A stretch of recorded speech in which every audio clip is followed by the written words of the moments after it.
This person, whose name was Gavin Long, seemed to take a change. He divorced his wife. He began posting online. He had joined some, what many believe to be radical African-American or black nationalist groups. He officially changed his name last year from Gavin Long to Cosmos Sentapenra, and then under two different websites began posting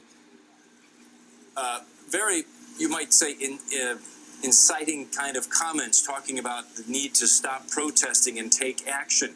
We're going to show you one of those YouTube videos that was recorded after the police killings that have raised so much concern in the United States.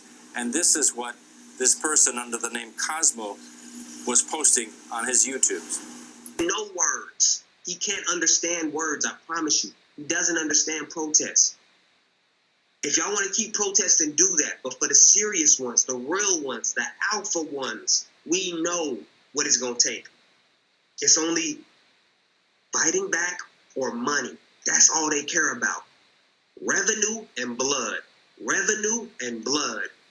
Shortly after 4 p.m. yesterday afternoon, Monday, July 18, 2016, I was contacted by CNN editorial researcher Bill Hinkle, producer for Dr. Drew, On Call HNL, informing me that in view of the most recent killings of law enforcement officials, he was conducting research to acquire information on Moors due to an assailant, I suspect he was speaking of Gavin Long, having identified himself as being a Washita Moor. Our conversation began with me asking whether or not Mr. Hinkle knew anything about Moorish American history or culture, and in response was informed that his research had just begun and was the purpose of his call to the Moorish Directory to see if I would perhaps be willing to provide him with a bit of information regarding who we are. After informing Mr. Hinkle that we, the Moors, as a general rule of thumb, make it our practice not to embroil ourselves in public controversy, I informed CNN I would be pleased to assist in providing whatever general information I could to ensure that the network was in possession of the facts clarifying who we are. Mr. Hinkle informed me of his interest in knowing more about our culture. I took this opportunity to read for him the proclamation by Rahm Emanuel, former White House Chief of Staff, asserting to the nature and character of our culture and general beliefs.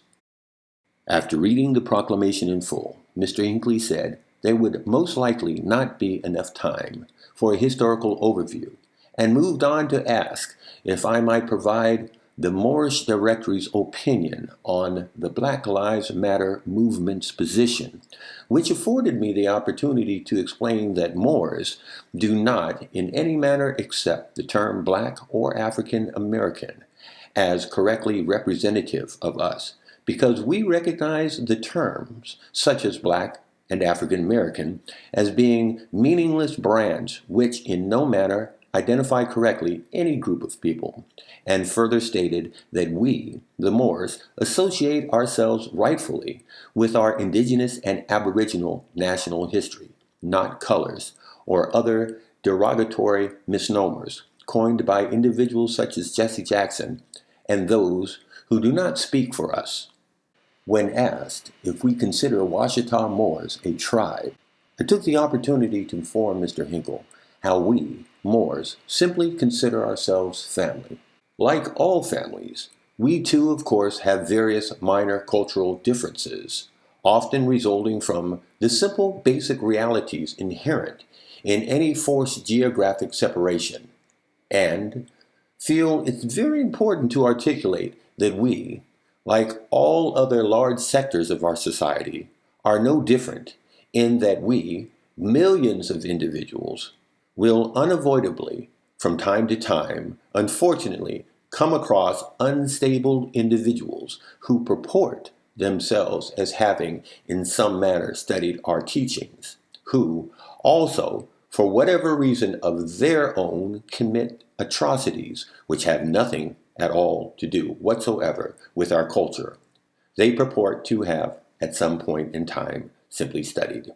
But If anyone identifying themselves as black, as Gavin is reported to have at some point claimed, such individuals could not in any manner be correctly identified as representative of our indigenous Moorish American culture, as I believe he himself, Gavin Long, had even stated. Our conversation concluded with me reiterating what Rahm Emanuel's proclamation stated, that it is the customary practice of Aboriginal and Indigenous Moorish Americans to be diligent in the matter of conducting ourselves in a manner guided by our command principles of love, truth, peace, freedom, and justice.